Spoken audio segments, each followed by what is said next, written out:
way it actually got published, in spite of all my efforts that, write the killer query letter, how to find an agent that'll sell your book. I mean, all these books, I don't know if they're in this library, but they're in most libraries. A friend of mine was reading the manuscript. An old friend called him on the phone. He had just started a nonprofit in Berkeley, California to try to get good literature into the marketplace. He would get a book, and then he would find donors to do the printing costs. And then he would give the author 120 copies, and he'd have 1,100 or 1,080, because I got 10% of the copies as my pay. And then you'd have a product, and the idea was then you could go to New York and try to get them interested in doing it, because it was already an edited book, and their risks would be lower, and so on. So my friend says, well, I got this good manuscript, and I can probably still see Tom Farber's eyes going, friend with a manuscript. But he said, well, send it to my senior editor, Kit Duane. She'll take a look at it. And so my friend called, he's all excited. God, this woman, she's going to take a look at your book. And I said, you got to be kidding me. It's going to cost me $50 to go to Kinko's and copy this manuscript. It's about Marines in Vietnam, and you want me to send it to a woman in Berkeley, California?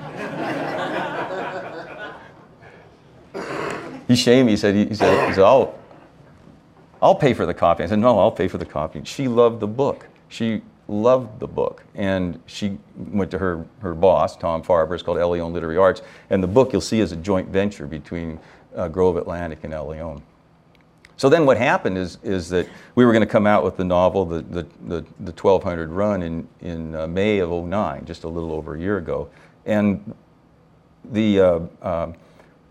I couldn't get anybody to read the book. I was still, I had my copies, and I'd go around, I'd go to newspapers, can you review it, and ho-hum, Had one woman say, I don't do American wars. I thought, what do? You do foreign wars, But it was just, so my wife, woman number 2, came up with that. She said, well, no one will read it, right? Which is, why don't you get El Leon to submit it to a bunch of contests? Because if they've got any integrity, they'll have to read 10 or 15 pages of the darn thing.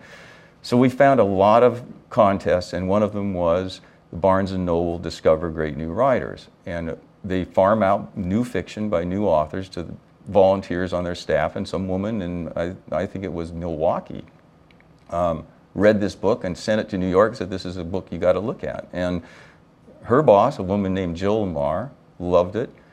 She sent it to her boss, a woman named Cecily Hensley, who is a very big deal in New York because she's Barnes & Noble's chief fiction buyer. And she's like the Oprah of the literary world, because if she likes a book, the publishers just stand up, And she went with it to several of her publisher friends and said, this little outfit in California has got a great book, and they need a partner because they'll never get it out. They don't have the resources. And Morgan Entrican of Grove Atlantic read about half of it, and he called Tom on the phone. He said, what's the deal? And Tom said, I own all the rights until the run sold out or 3 years goes by. And Morgan said, I'll buy all the books. And he just bought them. And they're in a warehouse in California.